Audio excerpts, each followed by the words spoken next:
Hi everyone, I welcome you all for this Nursing Wisdom channel. Today we are going to see about uterine rupture. Uterine rupture is an obstetric emergency and is one of the most serious complications in midwifery and obstetrics. It is often fatal for the fetus and may also be responsible for the death of the mother.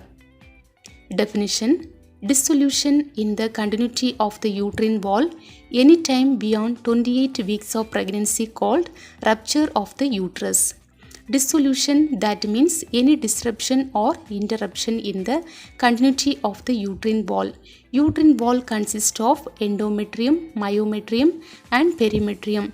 Here in this picture you can see clearly. So any disruption in the continuity of uterine wall anytime beyond 28 weeks of pregnancy called rupture of the uterus. Incidence: the prevalence widely varies from 1 in 2000 deliveries.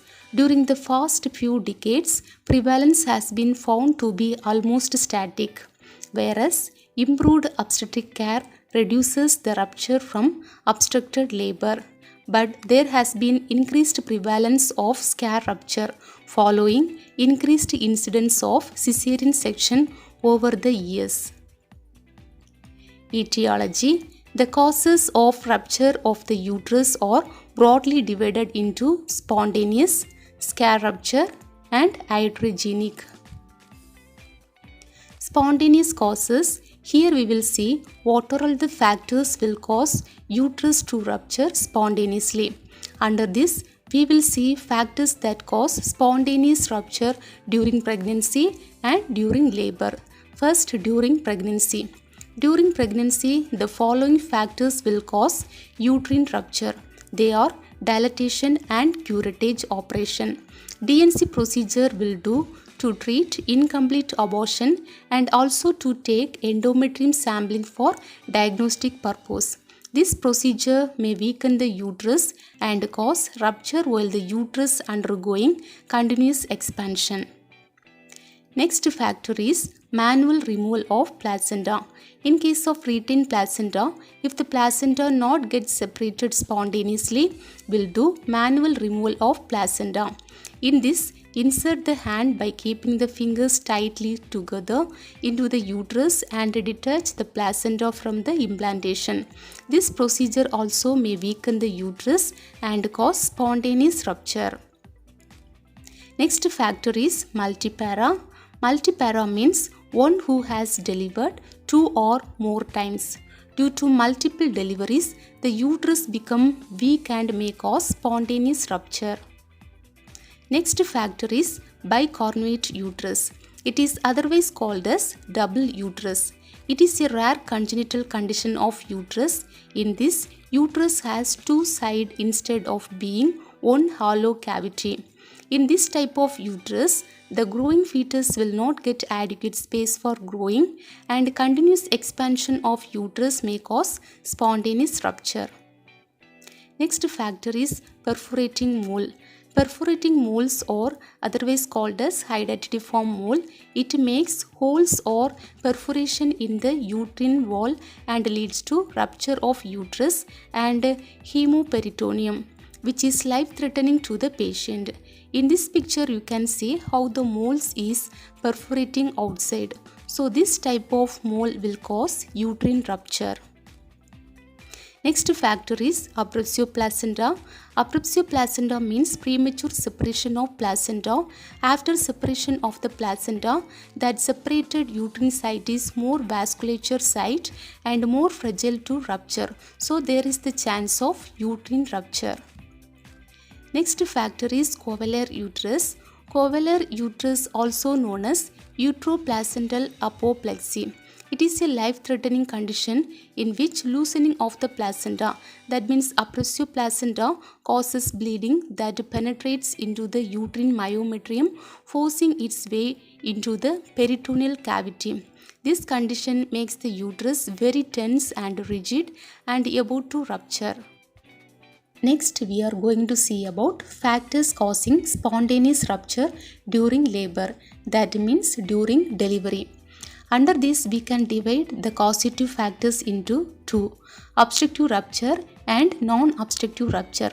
Obstructive rupture: following obstructed labor, obstructive rupture will occur. What are the factors will cause obstructed delivery means cephalopelvic disproportion, malposition, malpresentation, includes bro presentation, compound presentation, occipito-posterior position, fetal macrosomia, fetal congenital malformation like hydrocephalus and fetal ascites. Next one is non-obstructive rupture, congenital malformation of uterus and grand multipara. These factors will cause non-obstructive rupture. As we know already, congenital malformation like bicornuate uterus, there is no adequate space for the fetus. So continuous contraction and retraction will cause increased pressure inside the uterus and will cause uterine rupture. Same like multipara, due to multiple delivery, the uterine wall will be weak due to continuous pressure during delivery will cause uterine rupture. Next etiological factor is scare rupture. Scare rupture means the rupture is occur due to previous scare in the uterus. During pregnancy, the uterus will expand continuously. This will weaken the scare site and cause scare rupture. During delivery, the uterus will undergo continuous contraction and retraction. This will increase the pressure inside the uterus. If the scare site is weak means will cause scare rupture. During pregnancy, what are the factors will cause scare rupture means classical cesarean section scare. In this picture, you can see in classical cesarean section, the incision made vertically. So in this type of incision, the uterus is very prone to rupture. Next cause is hysterectomy scare, previous manual removal of placenta and DNC procedure. During labor, what are the factors will cause scare rupture means classical cesarean section scare, hysterectomy scare, myomectomy scare, repair of previous obstructive rupture. Next etiological factor is iatrogenic factors. This one we can divide into traumatic causes and exitosis causes. During pregnancy, what all the traumatic factors will cause uterine rupture means forcible external version, especially under general anesthesia. External cephalic version is a procedure that externally rotates the fetus from a breech presentation to a vertex presentation. Next factor is fall or blow to the abdomen. During pregnancy, the exitosis factors causing uterine rupture includes injudicious administration of oxytocin. High dosage of oxytocin can cause tachysystole, that means increase uterine contraction and cause uterine hypertonicity and spasm that leads to uterine rupture. And use of prostaglandins for induction of abortion or labor. During labor, what all the traumatic factors will cause uterine rupture means internal podalic version. It is an obstetric procedure wherein the fetus is turned within the womb such that one or both feet present through the cervix during childbirth. It is used most often in fetus lies transversely or in another abnormal position. Then destructive operation. These are a group of operations aims at reducing the size of the head, shoulder girdle or trunk of the dead fetus to allow its vaginal delivery. Then manual removal of placenta and application of forceps or breech extraction through incompletely dilated cervix. And during labor, the exitosis factors causing uterine rupture includes injudicious administration of oxytocin for augmentation of labor. Next type of uterine rupture, complete rupture and incomplete rupture, spontaneous non-obstructive rupture and obstructive rupture, dehiscence and scare rupture. Complete rupture, it occurs following the disruption of the scare in upper segment. That means mostly occur in previous classical cesarean section scare in the uterus. It also may be due to spontaneous rupture of both obstructive and non-obstructive type. That means complete rupture may occur in obstructed labor like CPD, malposition and malpresentation fetal macrosomia, and non-obstructive type like multipara, congenital malformation of uterus like bicornuate uterus. In complete rupture, the fetus with or without the placenta usually escape out of the uterus. Here, the uterine wall completely ruptured, so the fetus escape from the uterus and present in abdominal cavity with or without placenta, and easily we can feel the fetal part. Uterus remain contracted. Now uterus is empty, so it will contract. Blood loss is not much unless major vessels are affected.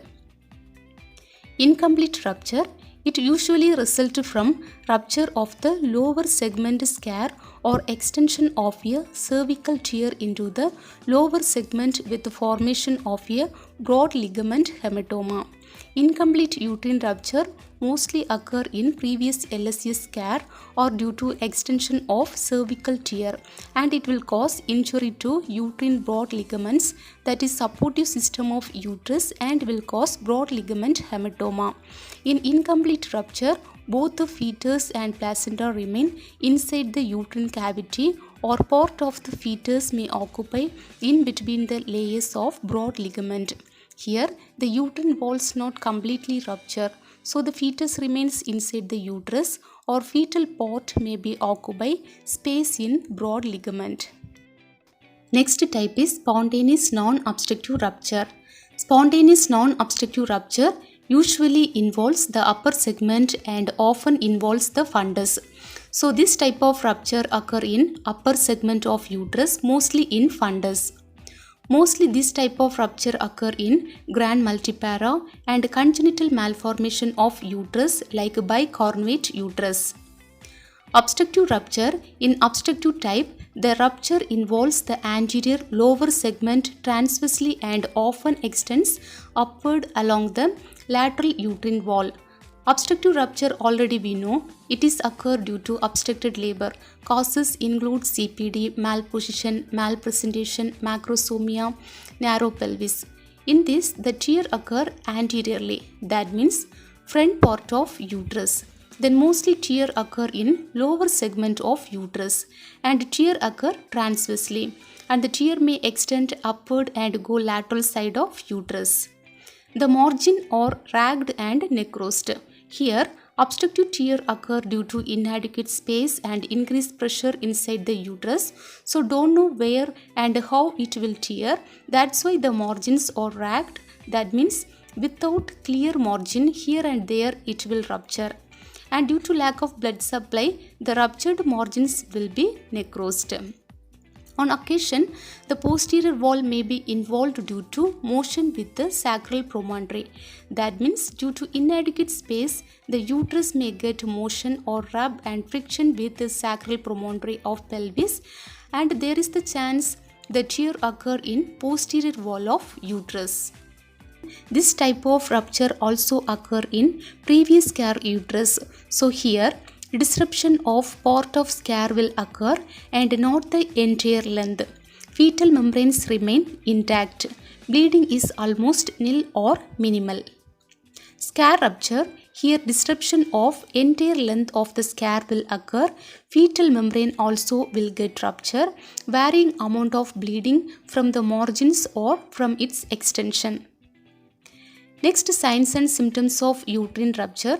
The common signs and symptoms are vaginal bleeding, severe or constant abdominal pain, collapse, shock, evidence of hypovolemia, loss of fetal station, fetal bradycardia, variable deceleration in CTG, and absence of FHR.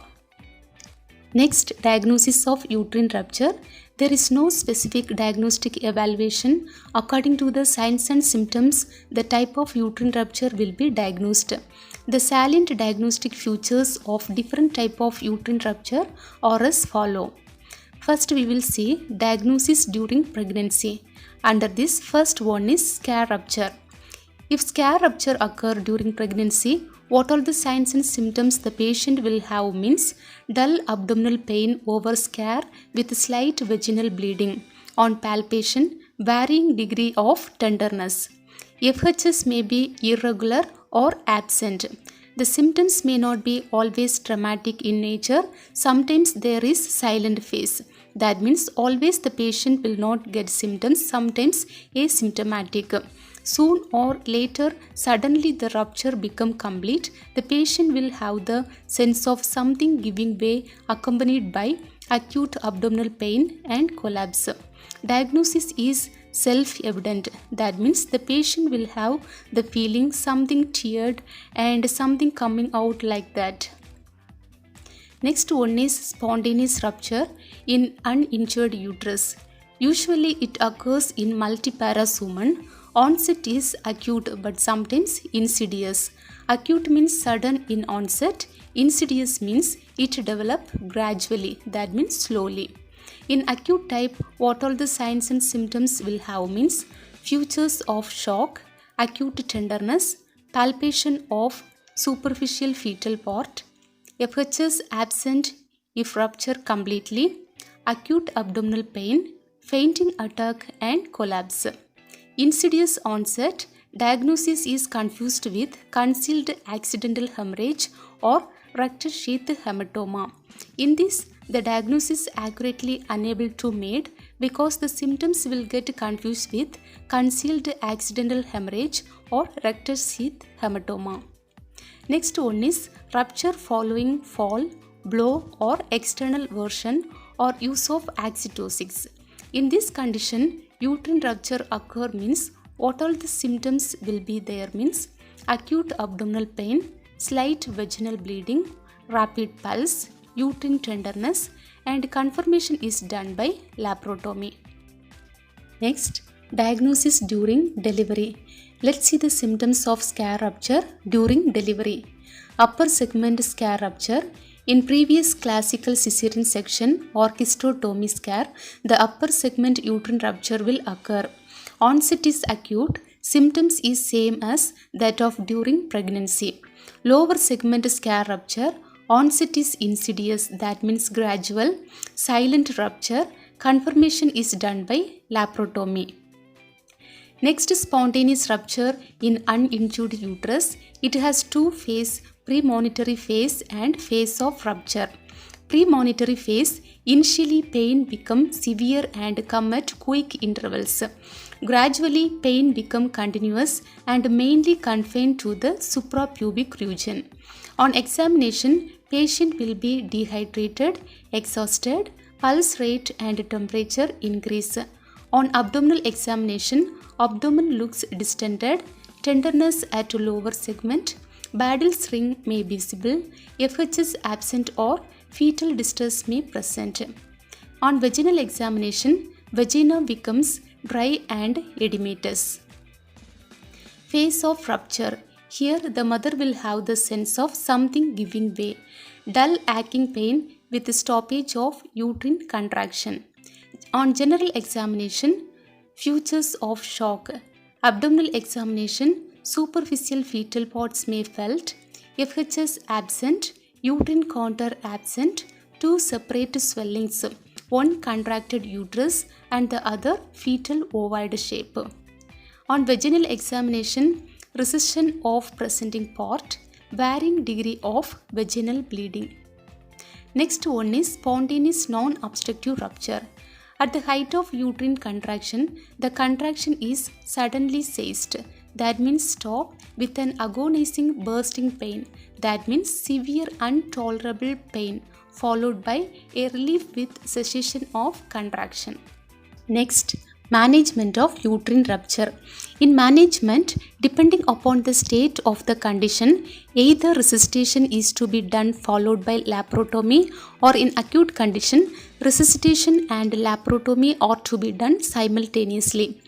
Resuscitation management, mother will go for shock and collapse immediately due to bleeding. So first need to check the vital signs, includes pulse rate, respiratory rate, SpO2, blood pressure, capillary refill need to check, need to protect airway and oxygen supply need to start. Need to insert 2 large bore IV cannula and fluid replacement need to start. Blood need to send for CBC and cross matching. If needed, need to transfuse blood and blood products. Next is laprotomy. Laprotomy means it is a surgical incision into the abdominal cavity. Any of the three procedures, hysterectomy, repair and sterilization, may be adopted following laprotomy. First one is hysterectomy. That means removal of uterus.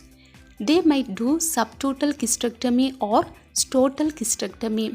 Subtotal hysterectomy means removing the main body of the uterus and leaving the cervix in place. Total hysterectomy means the uterus and cervix are removed. In case of colporexis, will do total hysterectomy. Colporexis means rupture of vaginal wall. Next is repair. This is applicable for scar rupture with clear margin, and desire to have child means they will do repair. After repairing, it is advisable to get pregnant after 5 years. Anyway, the risk of uterine rupture in future pregnancy is high. Next one is repair and sterilization. This is mostly done in patient with a clean-cut scar rupture and have adequate number of children. Next, prevention of uterine rupture. The following guidelines are helpful to prevent or to detect at the earliest the tragic occurrence of rupture uterus. The at-risk mothers likely to rupture should have mandatory hospital delivery. These are contracted pelvis, previous history of cesarean section, hysterectomy or myomectomy, uncontrolled transverse lie, multiparity with pendulous abdomen, grand multiparity, known case of hydrocephalus. General anesthesia should not be used to give undue force in external version. Undue delay in the progress of labor in a multipara with previous uneventful delivery should be viewed with concern, and the cause should be sought for. Judicious selection of cases with previous history of cesarean section for vaginal delivery. Judicious selection of cases and careful watch are mandatory during oxytocin infusion, either for induction or acceleration of labor. There is hardly any place of internal podalic version in singleton fetus in present-day obstetrics. It should never be done in obstructed labor as an alternative to destructive operation. Attempted forceps delivery or breech extraction through incompletely dilated cervix should be avoided. Destructive vaginal operation should be performed by skilled personnel, and exploration of the uterus should be done as a routine followed delivery. Manual removal in morbid adherent placenta should be done by a senior person. Prognosis. Prognosis depends upon the manner in which labor is managed prior to the accident of rupture, morbid pathological changes at the site of the rupture, and the effective management. Lower segment scar rupture gives a comparatively better prognosis, but rupture following obstructed labor, either spontaneous or due to instrumentation, gives a maternal death rate of about 20% or more. The major causes of death is hemorrhage, shock, and sepsis. Late sequelae include intestinal obstruction and scar rupture in subsequent pregnancies if the uterine trend has been repaired. I hope you will find this video useful. Thanks for watching.